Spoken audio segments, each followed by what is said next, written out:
మీద పెట్టిండ్రు. యాక్చువల్గా బండి సాయి భగీరథ్ ఎప్పుడు కూడా నన్ను గాయపరిచింది ఈ అమ్మాయి అని ఎక్కడ చెప్పలేదు. నేను నిన్న వనపర్తిలో చెప్పినా, ఇవాళ మళ్ళీ చెప్తున్నా. బండి సాయి భగీరథ్ తన కంప్లైంట్లో ఎక్కడ కూడా ఈ అమ్మాయి నన్ను చంపుతాని లేకపోతే నన్ను గాయపరుస్తాను ఎక్కడ చెప్పలేదు. కానీ కరీంనగర్ పోలీసులు ఏం చేసిండ్రు? 308 క్లాస్ 5 పెట్టిండ్రు. క్లాస్ 1 క్లాస్ 2 పెట్టాలి కంప్లైంట్ ప్రకారం.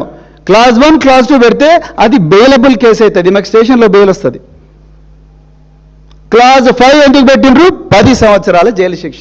అంటే అక్కడ 10 సంవత్సరాల జైలు శిక్ష పడి నాన్ బెయిలబుల్ కేసు పెట్టి, ఇక్కడ ఈ అమ్మాయి తల్లిదండ్రులను బిడ్డ నీ మీద కరీంనగర్లో కేసు అయింది, నిర్మల్లో కూడా నీ మీద కేసు పెట్టినాం, నువ్వు తోక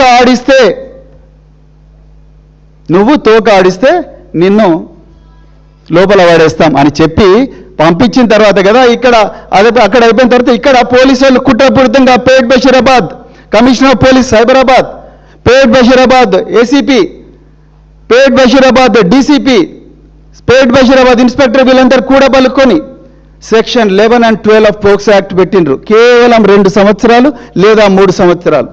ఆ కంప్లైంట్లో ఆమె ఆ తల్లి ఇచ్చిన కంప్లైంట్లో కనీసం ఎంత లేదన్నా సెక్షన్ 6 రావాలి, లేకపోతే సెక్షన్ 8 రావాలి, లేకపోతే సెక్షన్ 6 రావాలి.